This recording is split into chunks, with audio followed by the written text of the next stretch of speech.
এই ভয়গুলো জয় করতে পারার কারণে আমার বিশ্বাস আগামীতে তাদের উপরে যতই নিপীড়ন করা হোক তারা কিন্তু সেটাকে বিজয় সেটার মুখোমুখি হয়ে তাদের দাবি আদায় করে ছাড়বে এবং সেই আদায় করার মাধ্যমে কিন্তু বাংলাদেশে ফ্যাসিজমের পতনের সূচনা হবে। এবং আমি এই ছাত্রদের দাবিকে যথেষ্ট স্ট্র্যাটেজিক দাবি মনে করি। তারা বুদ্ধিমান, তারা সেভাবেই দাবি দিয়েছেন যে দাবিগুলো আসলে এই সরকারের পতনের একটা শুধু বীজ না, এই পতনটাকে নিশ্চিত করবে।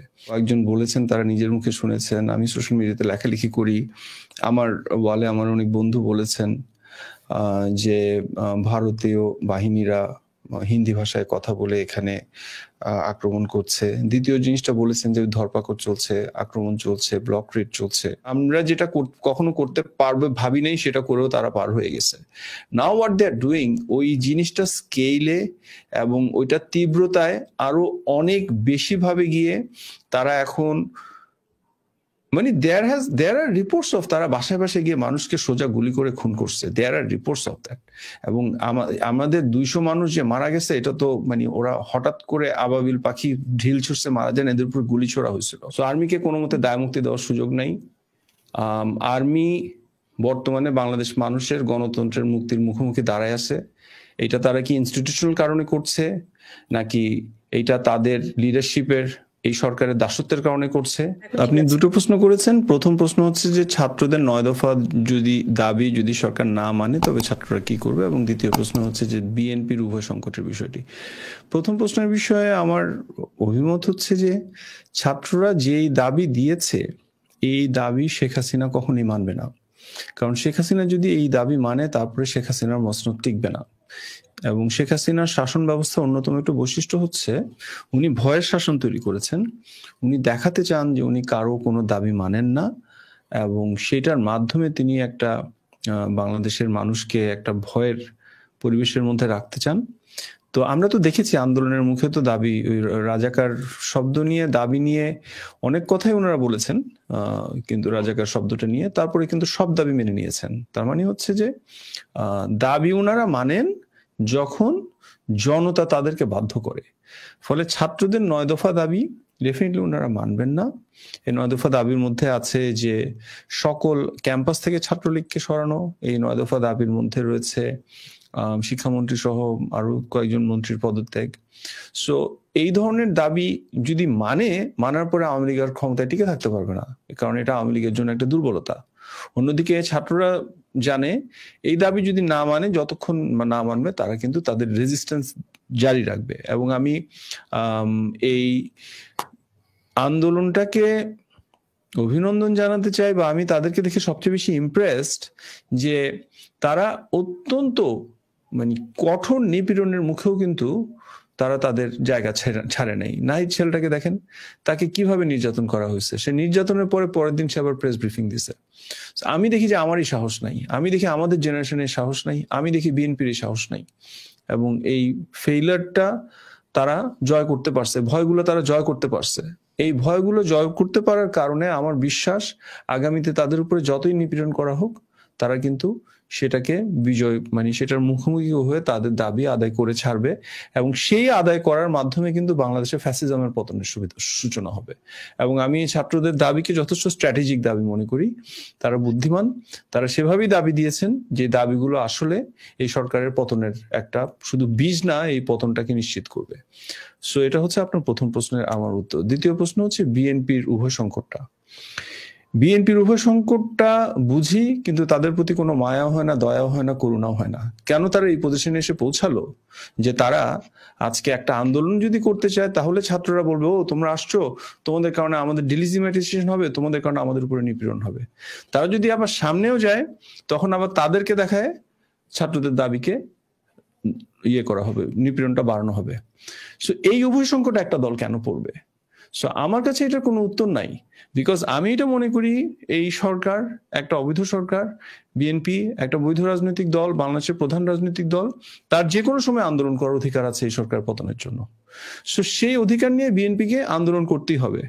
এখন এই ধরনের একটা যখন একটা ইস্যু ভিত্তিক দাবিটা বাংলাদেশের একটা ফ্যাসিজম বিরোধী লড়াইয়ে রূপান্তরিত হলো, এই অবস্থায় বিএনপি না পারছে সামনে আসতে, আন্দোলনকে অন করতে, এক এক সময় এক এক ধরনের কথা বলছে, এবং তারা এই যে আপনি আমাকে যে প্রশ্নটা করতেছেন সেই প্রশ্নটা বলে দিচ্ছে বিএনপি রাজনৈতিকভাবে তারা নিজেরাই শুধু বিপর্যয়ে পড়ে নাই, পুরো দেশের মানুষকে এমন একটা বিপর্যয়ে নিয়ে আসছে যে তাদেরকে দেখায় আজকে গণমানুষকে দাবিকে দমন করা হচ্ছে। সো বিএনপির অনেক কিছু করার আছে যে ওইভাবে তাদেরকে যেন ডিলিজিটিমাইজ না করা হয়। এবং এই ডিলিজিটিমাইজেশনটা সরকার কিভাবে করে? এই ডিলিজিটিমাইজেশন করে সরকার বিএনপির আগের আমলের উদাহরণ দেখায়। এই ডিলিজিটিমাইজেশন সরকার এরা করে দেখায় যে বিএনপিও, আমরাও খারাপ, আমাদের থেকেও বিএনপিও খারাপ, তাহলে তোমরা আবার সরকার পরিবর্তন চাইতেছো কেন? এই প্রশ্নগুলো কিন্তু আজকে থেকে 8-10 বছর আগে আমরা যারা বিভিন্ন ধরনের অ্যাক্টিভিজম করেছি, আমরা বিএনপি কে বলেছি এই প্রশ্নগুলো ফেস করেন। আমরা বলেছি তারেক রহমানের গ্রেনেড হামলার বিষয়টা বারে বারে সামনে নিয়ে আসে, সামনে নিয়ে এসে বলা হয় যে তোমাদেরকে তো আমরা 20 জনকে 200 জনকে মারলাম, তোমাদের নেতাকে তো আমরা দেশের বাইরে পাঠিয়ে দিলাম, কিন্তু তোমরা তো আমাদের নেত্রীকে মেরেই ফেলতে চাইছিলা। So these are the kind of questions, এগুলো ফ্যাসিজমের টুল। আমি বলছি না এই টুলস গুলো গ্রহণযোগ্য, কিন্তু এই টুলস গুলোকে মোকাবেলা করার জন্য বিএনপির অনেক কিছু করার ছিল। আমরা দীর্ঘদিন অ্যাক্টিভিজম করেছি, লেখালেখি করেছি, আমরা বিএনপি নেতৃত্বকে বলেছি যে না, ইভেন গ্রেনেড হামলার বিষয়েও অনেক কিছু বলার আছে। বিএনপির দায় কেন কেন নাই, কোথায় কোথায় নাই, কিভাবে কিভাবে তারেক রহমানের উপরে দায় দেওয়া যায় না, কিন্তু এগুলো নিয়ে তারা কিছুই বলেননি। তাদের গত শাসন আমলকে ডিফেন্ড করার মতো আমরা অনেক যুক্তি তুলেছি, আমরা নিজে সোশ্যাল মিডিয়াতে লেখালেখি করে বছর পর বছর ধরে তুলেছি যে বিএনপি শাসন আমলকে আগে খারাপ বলতে হলে তার আগের শেখ হাসিনা শাসন আমলকে দেখতে হবে, যে বিএনপি আগের আমল থেকে বেটার করেছে নাকি আগের থেকে খারাপ করেছে। সো এই ধরনের অনেকগুলো প্রশ্ন আমরা ডিটেলে গিয়েছি, কিন্তু এগুলো আমরা সোশ্যাল মিডিয়াতে আলোচনা করেছি। BNP they are a privilege group of people, তারা একটা ক্ষমতার আইভি টাওয়ারে থাকে, তারা যখন বিরোধী দলে থাকে তখনও তারা প্রিভিলেজ, এটা খেয়াল করবেন। তখন তাদেরকে আমরা মনে করি যে বাংলাদেশের ক্ষমতায় আসার প্রধান ন্যায্য শক্তি, that is a position of privilege. তারা যখন জেলে থাকে, ওই জেলে থাকার সময় আমরা তাদের খবর জানি, ওনারা জেলে আছেন, ডিভিশন পেয়েছেন। অবশ্যই আমি এখানে বলি বিএনপির শীর্ষ নেতৃত্ব এবং বিএনপির কি বলে কর্মী দুটো আলাদা জিনিস। বিএনপির কর্মীরা নিপীড়িত হচ্ছেন, কিন্তু বিএনপির শীর্ষ নেতৃত্ব কিছু মনে করবেন না, দে আর প্রিভিলেজড। তাদেরকে কিন্তু সকলকেই খেয়াল করবেন নির্বাচনের পরে বের করে নিয়ে আসা হয়েছে। আমি ওনাদের সমালোচনাটা এই জন্য করছি যে তাদের অযোগ্যতা, তাদের স্ট্র্যাটেজিক কারণে তাদের পিছিয়ে পড়া পুরো বাংলাদেশের জন্য দায় কেন হয়ে বসবে। ফলে আপনি যে প্রশ্নটা করেছেন, আমি বিএনপির সাথে ইন এ ওয়ে আমি সিম্প্যাথাইজ করি যে ট্রুলি এটা একটা ডিলেমা। তারা যদি সামনে আসেন তাহলে ছাত্ররাই বলবে তোমাদেরকে আমরা চাই না, তোমাদেরকে দেখায় আমাদের আন্দোলনকে দমন করা হচ্ছে। তারা যদি পিছায় থাকে অনেকেই বলবেন যে তোমরা প্রধান রাজনৈতিক দল, এই তোমাদের সুযোগ, এখন তোমরা তো সামনে আসলে না কেন। বাট আমি প্রশ্নটাকে এই সবসময় আমাকে বাইনারি উত্তর দিতে হবে কেন, আমি প্রশ্নটা কেন তৈরি হলো সেটার বিষয়টা এখানে নিয়ে আসলাম। এটা বিএনপির অযোগ্যতার জন্য এই জায়গাটা আজকে তৈরি হয়েছে। জি, আমি আপনার কাছে আরেকটু জানতে চাই যে বিএনপির অযোগ্যতা এবং যখন নির্বাচন শেষ হয়ে গেল তখন সবাই আশা করেছিল যে এই নির্বাচন মানি না, এটা কিন্তু সবার মানে অন্তরেই ছিল, মুখে ছিল, কিন্তু মানে চেয়েছিল যে একটা শক্তি, সেই শক্তিটা ছিল বিএনপি। কিন্তু আমরা সেই শক্তিটাকে সেভাবে কাজে মানে আমরা এগিয়ে আসতে দেখিনি, বরং মনে হচ্ছে যে তারা মেনেই নিয়েছে আরো 5 বছরের জন্য। এই মেনে নেওয়াটার জন্যই কিন্তু আজকে আমাদের এই ঘটনাটা, মানে এই বড় ধরনের ঘটনা ঘটেছে, সেটার দায় কিন্তু বিএনপি এড়াতে পারে না সেই নির্বাচনটা মেনে নেওয়ার কারণে। আমি যদি ভুল করি অবশ্যই আপনি আমাকে শুদ্ধ করবেন। এবং বিএনপির যে দায়িত্বের জায়গাটা তৈরি করা উচিত ছিল, আপনি বলেছেন যে 28 অক্টোবরের পরে যাদেরকে ধরে নেওয়া হয়েছে তাদের নেতাকর্মী, মেইন নেতাকর্মী ছাড়া বড় বড় নেতাকর্মীদেরকে আমরা বের হয়ে আসতে দেখেছি, কিন্তু তৃণমূলে যারা অত্যাচারিত হয়েছে, এখনো অত্যাচারিত হচ্ছে, তাদের খবর কি আসলে বিএনপির বড় বড় নেতারা রাখে? আমরা রাখি, বরং আমরা যারা আমরা যারা সোশ্যাল মিডিয়ায় কাজ করি আমাদের কাছে অনেকে কান্নাকাটি করে, আমাদের কাছে খবর দেয়, কিন্তু তারা বড় নেতারা কিন্তু জানে না। তো সেই নেতাদের আকুতি কাকুতি শোনা হয়তো মানে বড় নেতাদের কাছে যায়ও না। তো বিএনপির এই জায়গাটাতে আমরা কি বিএনপির বড় নেতাদের বড় ধরনের ঘাটতি আছে? তাদেরকে শোনা যায় তারা অনেক সময় ভারতের সাথে আতাত করেছে, কখনো সরকারের সাথে আতাত করেছে। এগুলো কি আসলেই গুজব, নাকি এগুলোর মধ্যে সত্যতা আছে বলেই আজকে বিএনপির এই পরিস্থিতিতে এসে দাঁড়িয়েছে?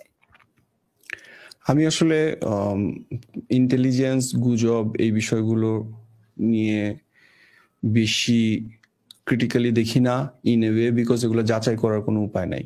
আমি পাবলিক লেভেলে যে ইনফরমেশনটা আছে, আমি চোখের সামনে যেটা দেখা যাচ্ছে, যেটা সকলের কাছে স্পষ্ট, সেইটার ভিত্তিতে আমি বোঝার চেষ্টা করি যে বিএনপি বা আন্দোলন বা মানে নেচার অফ রিয়ালিটিটা কি। সো আপনি নির্বাচনের পরবর্তী যে কথাটা বললেন, আমি এভাবে মনে করি না যে নির্বাচনের পরবর্তীতে বিএনপি নির্বাচন মেনে নেওয়ার কারণে, বিএনপি নির্বাচন মেনে এই নির্বাচনটি মেনে অফিসিয়ালি তো ডেফিনেটলি মেনে নেয়নি, তারা কোনো ধরনের নির্বাচনে পার্টিসিপেট করেনি। সো সেইটার কারণে এগুলো ঘটেছে। অত সিম্পলিস্টিক ওয়েতে আমি বিষয়গুলো দেখি না। কিন্তু আমি আপনার প্রশ্নটাকে যদি আমার মতো করে ফ্রেম করি, আপনার চিন্তাটাকে, সেটা হচ্ছে যে নির্বাচনের পরপরই আমরা দেখলাম বিএনপি হারাই গেল। তারেক রহমান বোধহয় একটা বিবৃতি দিয়েছেন, তারপরে আমরা দেখলাম যে আমির খসরু সাহেব এবং মির্জা ফখরুল সাহেব মানে কি সুন্দর মতো হেসে হেসে পিটার হাসের সাথে ছবি তুলতেছেন। ওনাদের একটু লজ্জাও লাগলো না যে এই আমেরিকার মানে আমাদেরকে গণতন্ত্র উদ্ধার করে দেবে, এই কথাগুলো ওনারা বারবার বলেছেন। হ্যাঁ, সো সব জায়গায় it looks like BNP is a 1 year party, যে নির্বাচনের আগের বছরে তারা সচেতন হবেন, একটা আন্দোলনের প্রস্তুতি নেবেন, নির্বাচনের পরে পরেই তারা হারিয়ে গেলেন। তারা মানুষকে যে একটা ফেস করতে হবে, যে এত একটা প্রত্যাশা তৈরি হয়েছিল পুরো 2023-এ, I think it's not a right time to discuss this. আমি, আপনি আমাকে প্রশ্ন করেছেন, আমি উত্তর দিয়ে যাচ্ছি, আমি বাট আমার আসলে মনে হয় একটু ইটস লিটল ভিন্ন ডিসরেসপেক্টফুল প্রসঙ্গে টু যেতে আজকে চাই। যা হচ্ছে। হ্যাঁ, আমি অন্য প্রসঙ্গে একটু আপনার কাছে শুনতে চাই যে জি হৃদয় হাসান আমাদের সাথে যেটা যুক্ত হয়েছেন, জি উনি বলেছেন যে ভিন্ন ভাষায় রিকশাওয়ালারা বলেছে, ভিন্ন ভাষায় কথা বলেছে, এটার জি কোনো ভিত্তি আপনি পান কিনা? এবং নাহিদ সহ 3 জনকে হাসপাতাল থেকে তুলে নিয়ে গেছে আমাদের দর্শক বলেছে, জি এর মধ্যে আমরা দুজনের কথা শুনেছি, এখন মনে হয় আরেকজন যুক্ত হয়েছে, এবং বাড়ি বাড়ি থেকে ধরপাকড় করা হচ্ছে, এটাও আমরা শুনতে পাচ্ছি বিভিন্ন মাধ্যমে। জি সো এই পরিস্থিতিতে আমাদের ছাত্রদের আসলে মানে নিরাপত্তা কোথায়? এবং আর্মিকে আমরা যেই জায়গায় দেখার কথা ছিল সেই জায়গায় আমরা খুঁজে পাইনি। জি আপনি 3টা জিনিস বলেছেন, যে বাজারে একটা গুজব এসেছে, সকলেই বলছেন, আপনার এই অনুষ্ঠানে কয়েকজন বলেছেন, তারা নিজের মুখে শুনেছেন, আমি সোশ্যাল মিডিয়াতে লেখালেখি করি, আমার ওয়ালে আমার অনেক বন্ধু বলেছেন যে ভারতীয় বাহিনীরা হিন্দি ভাষায় কথা বলে এখানে আক্রমণ করছে। দ্বিতীয় জিনিসটা বলেছেন যে ধরপাকড় চলছে, আক্রমণ চলছে, ব্লক রেড চলছে। তৃতীয় একটা জিনিস বলেছেন। আমি প্রথম জিনিসটার বিষয়ে আমি বলি, আমার ভিউজটা হচ্ছে যে আমি কোনো গুজবকে ভেরিফাই করার মতো যোগ্যতা আল্লাহ আমাকে দেয় নাই, because I am not a intelligence guy, I M A narrative guy. So চোখের সামনে আমি যেটা দেখি সেটা নিয়ে আমি কথা বলবো। আমি চোখের সামনে দেখতেছি এই মুহূর্তে বাংলাদেশের আওয়ামী লীগ, ছাত্রলীগ, পুলিশ মিলে বাসায় বাসায় ব্লক রেড দিচ্ছে। এটা পাকিস্তানি হানাদার বাহিনীরা আমাদের মুক্তিযুদ্ধের সময় যেভাবে ব্লক রেড দিয়েছিল তার সাথে তুলনাযোগ্য। এবং বিএসএফ বা র বা ইন্ডিয়ান এজেন্টরা বাংলাদেশে এসে কি করেছে, সেই গুজবটা সত্য কি সত্য না, সেটার সাথে সাথে আমার একটা প্রশ্ন মাথায় আসে যে আওয়ামী লীগ সরকার কি এমন সব লোক তৈরি করে নাই যারা নিজেরাই গিয়ে আমাদের বাসায় বাসায় গিয়ে গুলি করে মানুষ মেরে, রাস্তায় মানুষ মেরে এই দেশটাকে আন্দোলন দমন করতে রেডি? ফলে সেই জিনিসটাই আমরা দেখতে পাচ্ছি, আমি সেটা নিয়ে কনসার্ন। এবং আমি সেই জায়গাতেই দেখতে পাচ্ছি যে বর্তমানে একটা চরম নিপীড়ন চলতেছে, যেটা আমাদের ইতিহাসে আমি এই ধরনের ছোট্ট একটা ঘটনা দেখতে পাচ্ছি। সেটা হচ্ছে যে কোটা আন্দোলনের, নিরাপদ সড়ক আন্দোলনের পরে এই ধরনের একটা ব্লক রেড হয়েছিল বসুন্ধরাতে, কিন্তু ওই ব্লক রেডটাও আরো লিমিটেড ছিল, ওই ব্লক রেডের মাত্রাটা। কারণ তখন আমার মেমোরিতে আছে ওই সময় বাসায় বাসায় ঢুকে ছাত্রদের মোবাইল চেক করা হয়েছে, কম্পিউটার চেক করা হয়েছে, প্যারেন্টসদেরকে হুমকি দেওয়া হয়েছে, অল্প মারধর করা হয়েছিল। এবং দ্যাট ইজ সামথিং আমাকে তখন শক করছিল। আমি তখন বলছিলাম যে আসলে এই ধরনের করে আমাদের ইতিহাসে নাই, যে মানে ঢাকা শহরের আরবান এলিটসদের একটা এলাকাতে গিয়ে একটা এই শাসকরা এটা করতে পারবে। কিন্তু আমরা যেটা কখনো করতে পারবে ভাবি নাই, সেটা করেও তারা পার হয়ে গেছে। Now what they are doing, ওই জিনিসটা স্কেলে এবং ওইটার তীব্রতায় আরো অনেক বেশি ভাবে গিয়ে তারা এখন মানে দেয়ার আর রিপোর্টস অফ তারা বাসায় বাসায় গিয়ে মানুষকে সোজা গুলি করে খুন করছে, দেয়ার আর রিপোর্টস অফ দ্যাট। এবং আমাদের 200 মানুষ যে মারা গেছে এটা তো